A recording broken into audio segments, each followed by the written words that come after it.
Hi guys! Kumusta na po kayo? Dumating na po yung DNA results ko. Ayan po, tingnan natin. Pakikita ko po sa inyo ang result.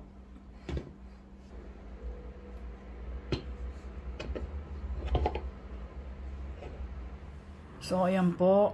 Papakita ko po sa inyo ang result ng Telmigen DNA test sa akin. So, meron silang generic predisposition to diseases, mga inherited diseases, personal traits, wellness, pharmacological compatibility, and ancestry. So, mas interesado ko dito sa ancestry. So, ito ang unahin natin. Ayan po ang aking result sa ancestry. East Asia, 93.2%. Europe, 4.6%. Oceania, 2.2%.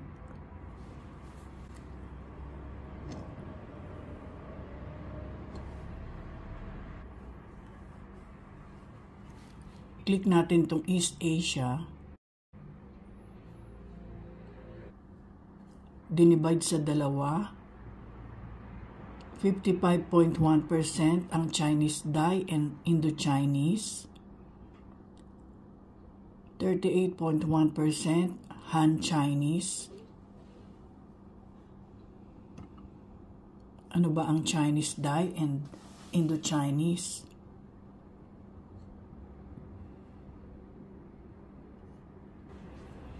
Pero hinahanap ko yung Philippines, wala naman dito.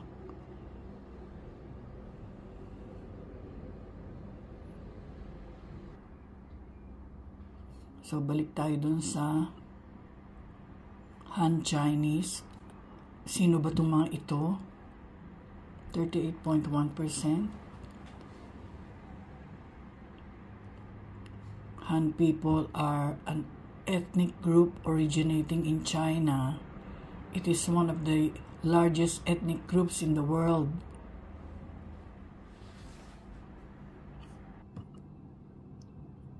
Punta tayo sa Europe. Meron daw akong dugong European. 4.6%. Sa Central Europe, France ang na-detect. Oh my Lord, talaga lang ha.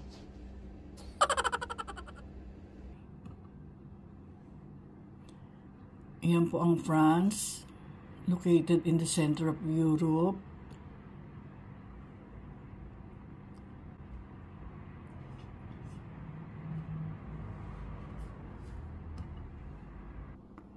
Ano ba itong Oceania? 2.2%. Indigenous inhabitants of Melanesia, a region of Oceania. Saan ba yan? So, yan po ang aking dugo. Palagay ko po, ang Pilipino ay nandito sa Chinese Dai and Indo-Chinese. Hindi lang nila nilalagay. Baka konti lang yung mga Pilipino na nasa database nila. So, itong maternal lineage.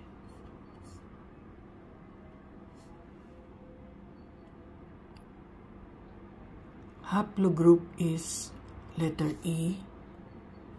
Ito pala. Haplogroup E is derived from macrohaplogroup M9. Meron ako nakitang Philippines dito, oh. Merong mga Filipino, Indonesian, and Malaysian. Ito naman pong paternal lineage, hindi ko makikita daw yan kung wala akong DNA test ng brother or father. Ayan, pinapaliwanag nila. So, meron sila ditong personal traits.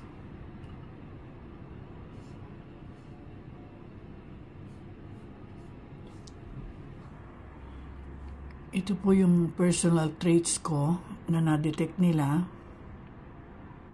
Ano ba ang interesting dito? Facial aging, lower probability. Hair color, dark hair, dark brown and black. Tama. Height, tall height. Tama. Insomnia, high probability of suffering from insomnia. Tama. Minsan, ang hirap kumakatulog. Mental agility, average mental agility.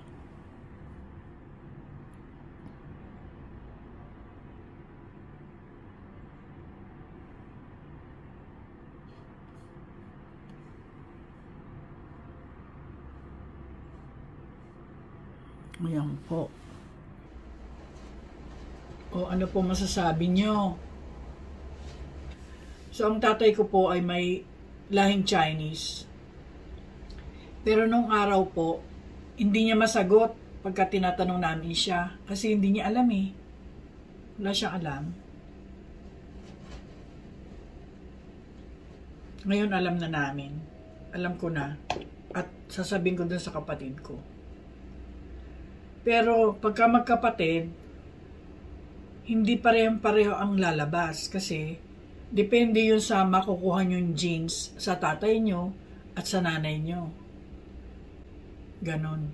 Pero, pagka pinagsama yun, i-calculate. So, yung pinakamalakas na dugo na nakuha nyo, yun yung nasa top. Yun ang interpret ko.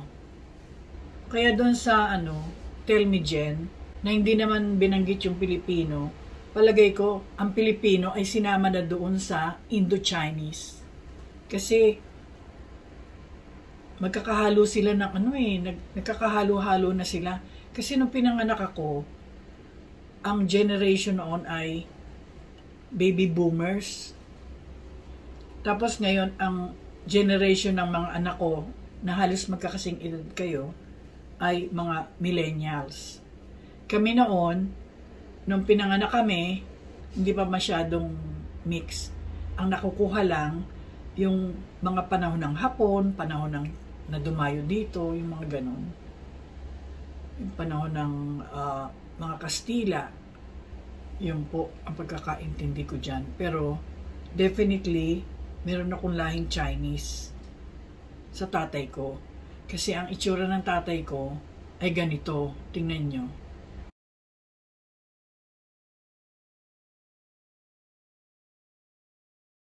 At ito yung picture nila ng nanay ko at tatay ko. Tingnan nyo.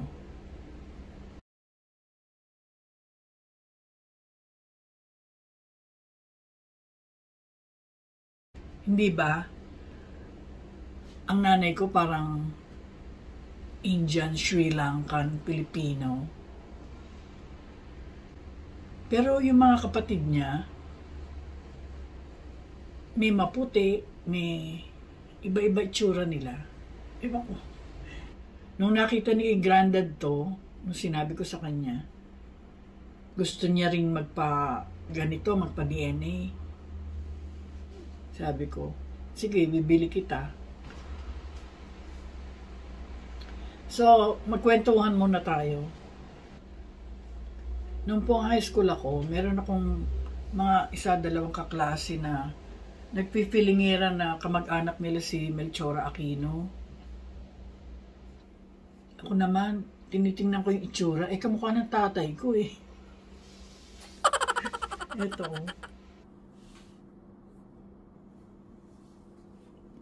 Yan po si Melchora Aquino, na also known as Tandang Sora. Alam niyo ba ginawa niya? Meron siyang tindahan na sari-sari store. Kinupkup niya po yung mga katipunero, di ba? Na nakikipaglaban, laban dun sa mga na gustong mag-colonize. At ginagamot niya yung mga sugatan doon sa kanyang sari-sari store, sa kanyang tindahang maliit. At pinapayagan niyang doon mag-meeting yung mga katipunero.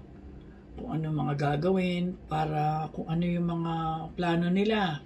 Pagsugpo ng ng pananakop. Kaya tinawag siya na Mother of the Philippine Revolution. Hinuli siya eh. Nung namatay yung asawa niya, naging single mother siya ng 6 na anak. Si Melchora Aquino po, ang kauna-unahang Pilipina na nag-appear sa ating pera sa 100 peso bill natin. Tapos meron akong kaklase, kamag-anak namin yan eh. Kamag-anak daw nila si Melchora Aquino. Ako naman, hangang-hanga. So meron din po akong kaklase noon, kamag-anak raw niya si Jose Rizal. Kayo ba, meron din kaklaseng ganun? Ito naman si Gabriela Silang. Ito yung number 1 na Pilipina. Na nakipaglaban. Grabe. Ang tapang-tapang na babae. Ilocana. Maria Josefa Gabriela Silang. Ayaw na ayaw niya yung mga Kastila. Ayaw na ayaw niya. Kaya pinaglaban niya. Hindi siya pumapayag na tratuhin ng masama, ng hindi patas ang mga Pilipino. Kasi ang mga Kastila, ang ginagawa sa mga ninuno natin dati, pinagtatrabaho, forced labor. Tapos ang taas-taas ng tax. Tsaka may mga extortion. Ang mga Pilipino dati, mga utusan, mga nandun sa farm, sila yung nasa initan. Sila yung nagtatabas ng mga tubo, mga mais, mga palay. At yung mga Kastila, mga nakaganyan. Nakasapatos, nakaboots, naka-white shirt, may sombrero pa, sila yung hari. Kaya galit na galit si Gabriela. Kaya nung namatay yung asawa niya, siya ang nag-take over. So namuno siya bilang isang generala ng mga 4 months hanggang sa nahuli siya at pinatay siya.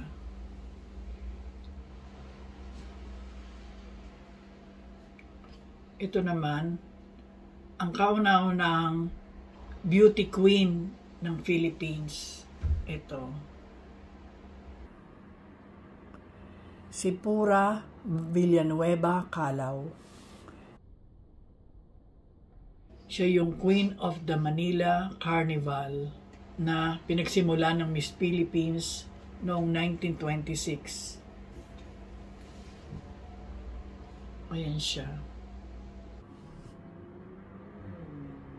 Mukhang artistahin ha. Siya yung nag-pass ng right to vote for women noong 1937. So ito naman po si Teresita Reyes.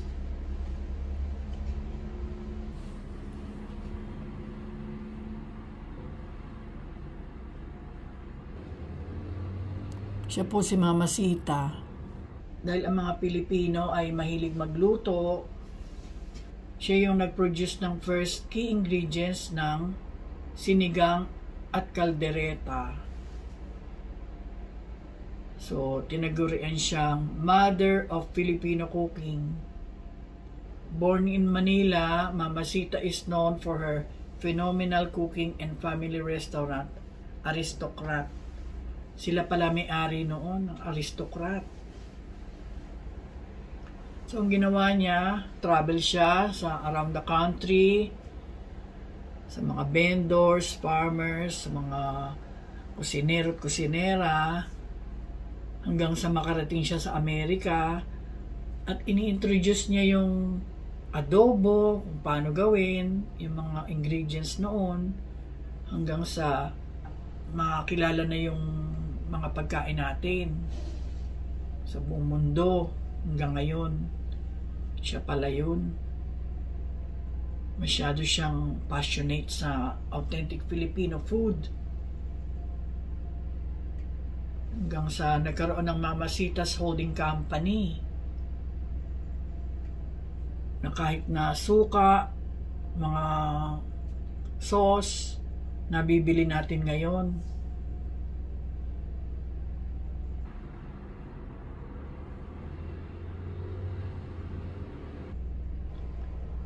Dahil po Women's Month ngayon, kailangan nating malaman to, di ba? Para ma-enhance ang ating motivation bilang mga Pilipina. Meron bang pure na Pilipino? Parang wala. Ayan guys, gagawa muna ako ng bulgur pilaf. Ito po ang gagamitin ko. Imbis na rice, bulgur. So ito po yung mga ingredients. Sibuyas, kamatis, bawang, sili, bulgur, konting chicken powder. So maghugas ng 1½ cups of bulgur.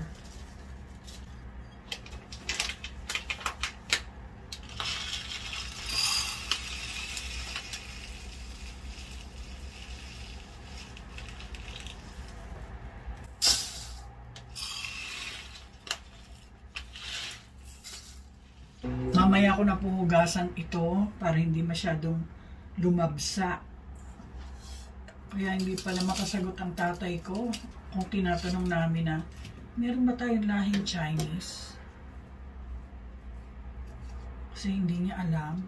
Pero yung pong mga kapatid niya at saka siya, mga mukhang inchik, namatay siya nang hindi niya alam. Kasi wala pa naman akong DNA. Madalas po, mayroong nagtatanong sa akin kung may lahi kaming Chinese. Sabi ko, wala. Pero at least, ngayon alam ko na. Importante ba yun? Opo. Para sa akin, importante yun. Kung saan ka nagmula. Kaya pala mahilig ako magluto. Yung pong tatay ng tatay ko, may kaya po yun dati. Nagtatrabaho po siya sa BIR. Yung pong nanay nila, nasa bahay lang, inaalagaan sila. Ilan ba sila? 1, 2, 3, 4. 6 sila magkakapatid. Sunod-sunod yun. Yung pong nanay nila, yun po yung mukhang inchik, yung lola ko.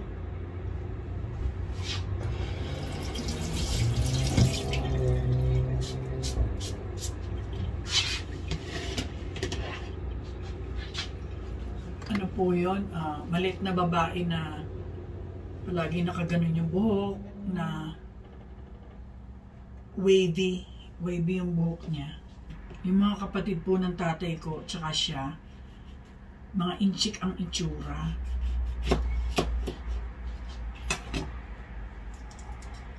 Meron po siyang kapatid na babae, yung tiyahin ko, na naging Miss Malabon nung araw.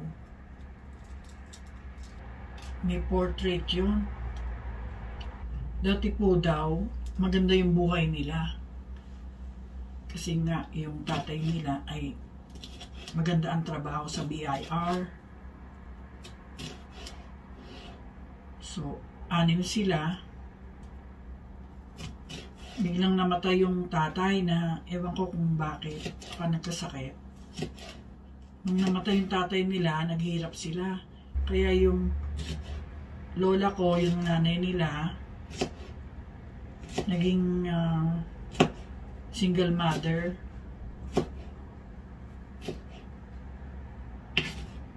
Dahil maganda ang lola ko, nakapag-asawa ulit. Pangalawa, mayaman ang napangasawa. May asyenda. Nagkaanak ng 2 dun sa pangalawang asawa. So, ewan ko ba kung bakit ang mga lalaki noon ay namamatay ng una bago yung babae. So, nabiyuda ulit. Pero noong buhay yung pangalawang asawa ng lola ko, kinupkup silang 6 na magkakapatid. At gumanda ulit ang buhay. Namatay yung yung pangalawang asawa ng lola ko. So, hindi sila nakakuha ng mana. Kasi nga, hindi naman sila tunay na anak noong pangalawang asawa ng lola ko. So, ganun po ang nangyari at hindi sila nakatapos ng pag-aaral. So, dito po maglagay ng extra virgin oil. Mga 2 tablespoon.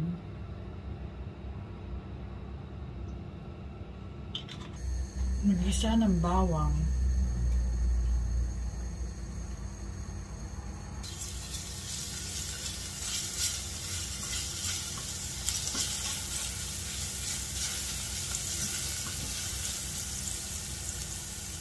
Igisang lahat ito, sama-sama na.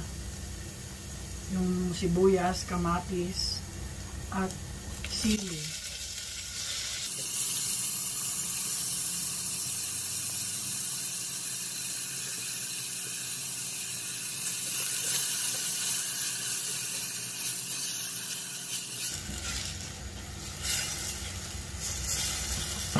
Maglagay ng 1 teaspoon chicken powder,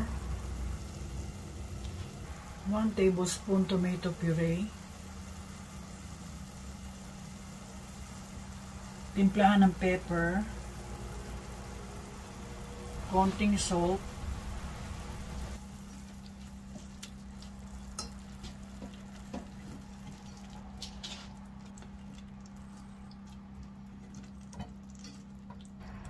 so palambutin lang po yung kamatis at sili. Hugasan ng bulgur.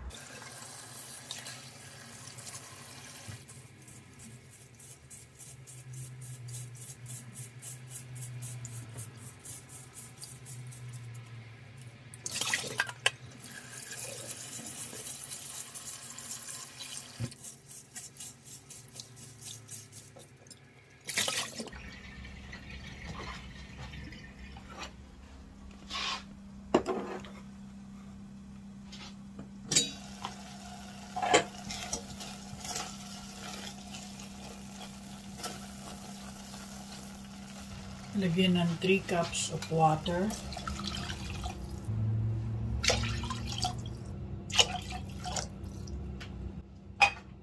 Pakuluin. Ayan po, kumukulo na.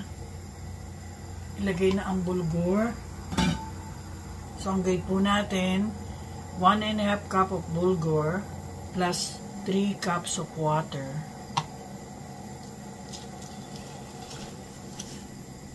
Lutuin lang po na parang rice.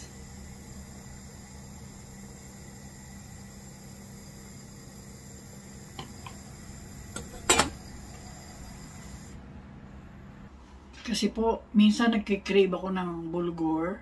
Bumibili ko ng one portion sa Turkish restaurant. Medyo mahal. Kukunti lang. Madali naman lutuin.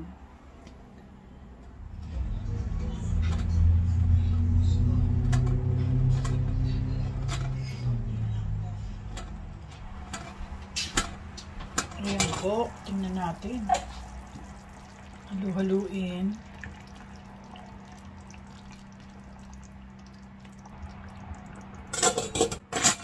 Ayan po, tapos na po ang bulgur pilaf.